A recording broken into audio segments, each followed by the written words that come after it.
Hello बच्चों, तो आज हम लोग ट्रायंगल का एक और सम करने जा रहे हैं जो कि आर.एस. अग्रवाल बुक का है और ये क्वेश्चन नंबर 22 है। और ये प्रॉब्लम भी थोड़ा अच्छा प्रॉब्लम है, तो इसके लिए हम लोग इस प्रॉब्लम को डिस्कस करते हैं। हम लोग ट्रायंगल के सारे अच्छे प्रॉब्लम्स को डिस्कस कर रहे हैं और ट्रायंगल्स हम लोग पढ़ रहे हैं क्लास 9 की, तो उसमें ये एक अच्छा क्वेश्चन है। तो इसके लिए हम लोग इस क्वेश्चन को भी सॉल्व करने का ट्राई करते हैं। और जैसा कि मैं बताता हूँ कि हर क्वेश्चन कुछ कहना चाहता है, तो यहाँ पे ये क्वेश्चन भी जो है वो क्या कहना चाहता है, हम लोग इसको समझने की कोशिश करेंगे। और अगर हम लोग उस क्वेश्चन को समझने में सफल हो जाते हैं, and that time we will be succeeded to get the answer or the solution of that questions if we can understand the language of the question. Fine. So we will proceed now. अभी हम लोग देखते हैं कि in the given figure AM perpendicular to BC. अभी जो देखो ये AM है, ये AM बोल रहा है कि ये AM जो है ये BC का परपेंडिकुलर है।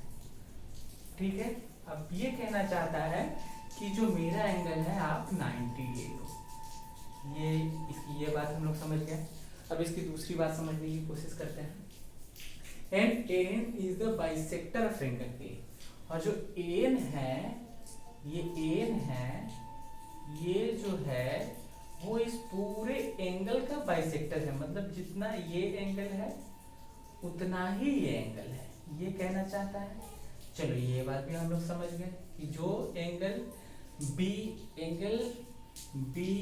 ए N is equal to angle C A N, angle C A it's given, ये हम लोग समझ गए। ठीक है, angle A M N is equal to 90 degree, ये भी हम लोग समझ गए। कितना बात है, क्या रहा है क्वेश्चन, और क्या है, A B C is equal to 70 degree, और यहाँ पे A C B is equal to यहाँ 20 डिग्री। ठीक है, तो इतनी सारी बातें दी गई है, यहाँ पे इतना सारा इंफॉर्मेशन दिया गया है। और एम ए एन यहाँ पे पूछा गया है। ठीक है, तो इसमें से आधा से ज्यादा बातें जो है वो क्वेश्चन बता ही रहा है, और जो थोड़ी सी बातें बची हुई है जो सॉल्यूशंस है वो भी कहना चाह रहा है, हम लोगों को उसको समझना है, उसमें थोड़ा सा हम लोग को ये समझने की कोशिश करनी है।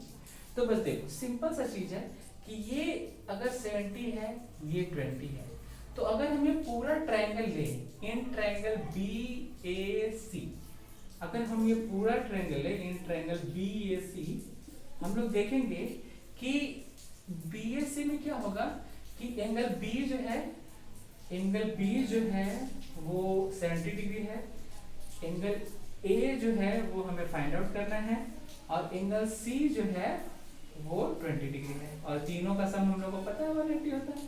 तो यहाँ पर एंगल A हमें फाइंड आउट करना है, और B दिया हुआ है, B 70 प्लस C 20, ठीक है, 180 डिग्री।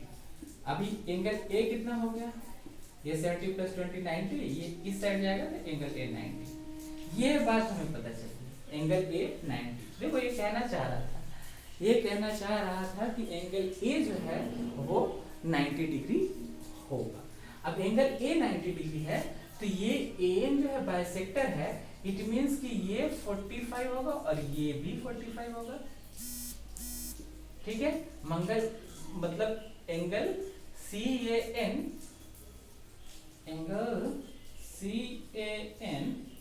Will be 45 degree.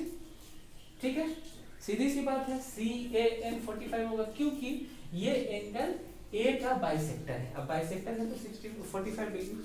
अभी हम लोग एक चीज और देखेंगे। देखो सबसे पहले कि हम लोग इस चीज को समझेंगे कि हमने फाइंड आउट करना है, MAN फाइंड आउट करना है, तो हम इस ट्रायंगल की बात जानना चाहेंगे, MAN। तो ये MAN जो ये ट्रायंगल है इसका बारे में हम जानना चाहेंगे। ठीक है, तो हमें ये एंगल पता है और ये एंगल, ये जो छोटा सा एंगल है ये मालूम नहीं है, तो हम लोग कैसे निकालेंगे? तो सीधी सी बात है कि ये हमें पता है, ये हम लोग को निकालना ही है, एमएन निकालना ही है। तो हम लोग ये अगर किसी तरीका से फाइंड आउट कर लेते हैं तो ऑब्वियसली हम लोग अपने आंसर तक पहुंच जाएंगे। तो ये एंगल कैसे फाइंड आउट करेंगे?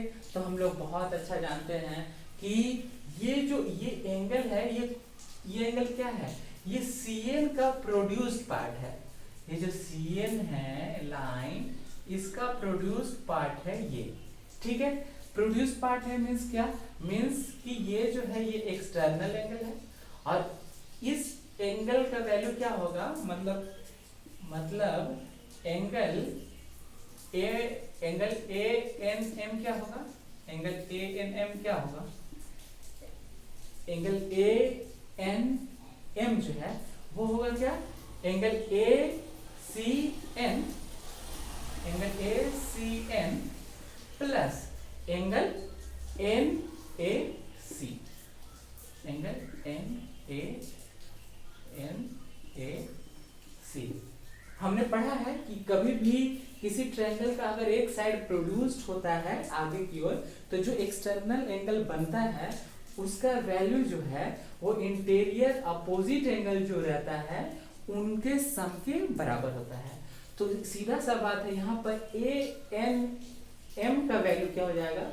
ACN प्लस NAC, इन दोनों के बराबर हो जाएगा।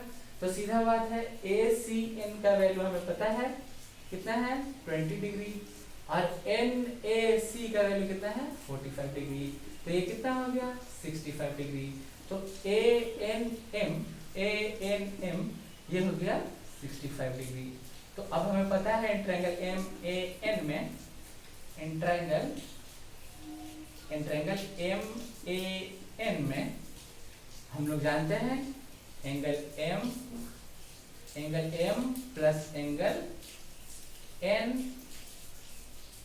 प्लस एंगल, यहाँ MAN लिख दें, एंगल MAN क्या हो जाएगा? 180 डिग्री, और एंगल M का वैल्यू कितना है? 90 डिग्री। एंगल N का वैल्यू क्या फाइंड आउट किए हैं? 65 डिग्री, और एंगल MAN हमें निकालना है, तो ये हो जाएगा 180 माइनस 155, तो इसका वैल्यू आ जाएगा 25। ठीक है, ये हम लोग समझे, हम लोगों का ये आंसर आ गया एंगल MAN 25 डिग्री। ये सीधी सी बात है, ये एक ट्रायंगल है, पूरा ट्रायंगल है BAC, ये पूरा ट्रायंगल का सम होगा 180, ये 70 है, ये 20 है, 90, तो ये पूरा BAC जो है वो हो जाएगा 90। ठीक है,